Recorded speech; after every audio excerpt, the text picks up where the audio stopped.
আজকে শিবরাত্রি, সবাইকে জানাই শুভ মহাশিবরাত্রি। আর শিবরাত্রির দিন উপোস ভঙ্গ করবো বলতে আজকে আমার টাইফয়েড ধরা পড়েছে, তাই উপোসটা আমি থাকবো না। রাত্রেবেলা ভেবেছি যে আমি খিচুড়ি করব, সুজির খিচুড়ি, যেহেতু অন্ন খেতে পারবো না তাই সুজির খিচুড়ি করব। আর সিন্দুক লবণ ইউজ করব, যাতে ওই নর্মাল যে টাটা নুনগুলো আমরা খাই সেটা ইউজ করবো না, সেগুলো নাকি খেতে নেই বলছে উপোস করলে, তাই সিন্দুক নুন খেতে হয়।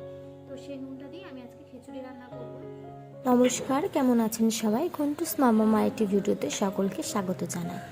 প্রথমেই বললাম আজকে শিবরাত্রি, তাই শুধু তো আর সুজির খিচুড়ি করলে হয় না, যেহেতু বাপের বাড়িতে মা বাবাকে দেব, দিদা দাদুকেও দেব, তাই ভাবছি শুদ্ধ খিচুড়ি খাওয়া সম্ভব নয়, তাই একটু ছ্যাঁচড়া করব। আর যেহেতু অনেক সবজিও আছে বাড়িতে, নষ্টও হচ্ছিল কবের থেকে, তাই ভাবলাম যে না, শুধু খিচুড়ি করব না, তার সাথে একটু ছ্যাঁচড়া করি, যাকে পঞ্চরত্ন বলে, বেশ ভোগের মতন লাগবে খেতে।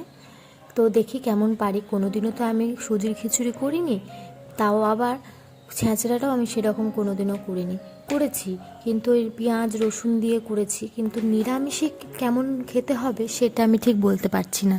চলো দেখা যাক কেমন হয়। তো এক এক করে আমি সমস্ত সবজি কেটে নিচ্ছি খিচুড়ির জন্য যা, আর ছ্যাঁচড়া করব তার জন্য। এবার ধোয়ার পালা। আমার খিচুড়ির সমস্ত সবজিগুলো কাটা হয়ে গেছে। এখানে আমি আলু বাদে সমস্ত কিছু সবজি দিয়েছি, ফুলকপি, শিম, বিনস, গাজর, তারপরে আরও কিছু দিয়েছি, আমার এখন মনে পড়ছে না।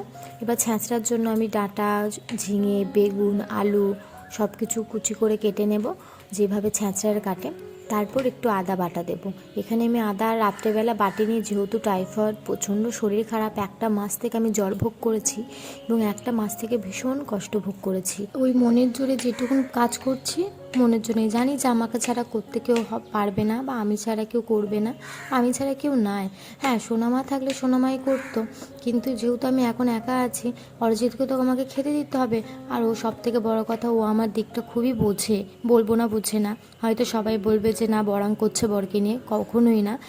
ও নিজে রাতে এসে রান্নাটা ও করে, কিন্তু সুজির খিচুড়ি কোনোদিনও করেনি, বা ও পারবে না বলে আমি করছি। নাহলে ও সবসময় চায় যে আমি বসে থাকি, বা আমার যদি কষ্ট হয় ও বাইরে থেকেই খাবার আনায়। যেমন ধরো গতকাল রাত্রেই দেখো না, আমার এতটাই শরীর খারাপ যে আমাকে ও রেস্টুরেন্ট থেকে খাবার নিয়ে এসেছে, যে না রাত্রেবেলা রান্না করতে হবে না থেকে। তো সব দিক থেকে ভালো করে বোঝে। একদিকে আমি ছ্যাঁচড়া চাপিয়ে দিলাম, যেহেতু 8টা বেজে গেছে, 8:30টার মধ্যে আমাকে তো বাপের বাড়িতে তো দিতে হবে, তাই ভাবছি 7:30টার সময় বসেছি কাটাকুটো করতে, তা আধ ঘন্টা লেগে গেল ভালোভাবে কাটাকুটো করতে। এরপর আমি কড়াই একটু ঘি দিয়ে দিলাম, আর এখানে 500 গ্রাম আমি সুজি নিয়েছি। এখানে কতটা যে সুজি লাগবে আমাদের ওই 6-7 জনের মতন, আমি ঠিক বুঝতে পারিনি, কারণ প্রথম করছি তো, কতটা লাগবে বা বেড়ে কতটা হবে আমি ঠিক বুঝতে পারছিলাম না, তাই আমি এটা 500 গ্রামই সুজি দিয়ে দিয়েছি। এরপর খিচুড়ির সবজিগুলো ভাজবো, তার জন্য আমি কড়াইয়ে তেল, শুকনো লঙ্কা আর একটু ঝাল ঝাল করে করব বলেই এতগুলো লঙ্কা দিয়েছি। এরপর খিচুড়ির যে সবজিগুলো কেটে রেখেছিলাম সেগুলোই আমি ভালো করে ভেজে নেব। ভাজা ভাজা হয়ে গেলে এখানে দিয়ে দিলাম হলুদ, তারপরে সিন্দুক, লবণ দিলাম। আর এখানে লবণটাও ঠিক পরিমাণটা বুঝতে পারিনি, কারণ এই প্রথম আমি লবণটা ইউজ করেছি, কতটা নুন হবে কি হবে না আমি ঠিক সেটাও বুঝতে পারিনি। তো এরপর ভাজা ভাজা হয়ে গেলে আমি দিয়ে দিলাম এখানে মুগ ডাল।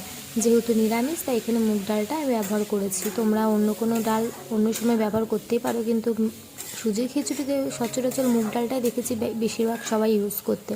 এরপর টমেটো দেওয়ার পর ভালো করে নাড়াচাড়া করে ভেজে নিতে হবে, তারপর সুজিটা দিয়ে দিতে হবে। এখানে সুজিটাও ভালো করে মিক্স করতে হবে, ভালো করে মিক্স করে জলটা দেবে, কারণ এখানে যদি তুমি জলটা না দিয়ে নাড়তে থাকো, দলা পাকিয়ে যাবে সুজিটা, যেটা আমার কিছুটা দলা পেকে গেছিলো। তো এখানে ভালো করে নাড়িয়ে নিতে হবে, ঘন ঘন নাড়াতে হবে। আমি ঘন ঘন নাড়ানোটা একটু কম হয়েছে, কারণ আমাকে দুদিকে যেহেতু রান্না করতে হচ্ছে, তাই ব্যালেন্সটা ঠিক আমি রাখতে পারিনি। তো আমি দেখলাম যে 500 গ্রাম সুজিটা একটু বেড়ে আসছে দিয়ে পরপর, ওর জন্য আমি হাঁড়িতে নিয়ে নিলাম। এদিকে আমার ছ্যাঁচড়াও রেডি হয়ে গেছে, আর এদিকে আমার সুজির খিচুড়ি রেডি হয়ে গেছে। দেখে বলো তো কেমন লাগছে? সত্যি বলছি, আমি যে প্রথমবার এত সুন্দর খিচুড়ি করব, তাও সুজির খিচুড়ি, আমি নিজেও জানতাম না, সবাইকে খুব নাম করেছে।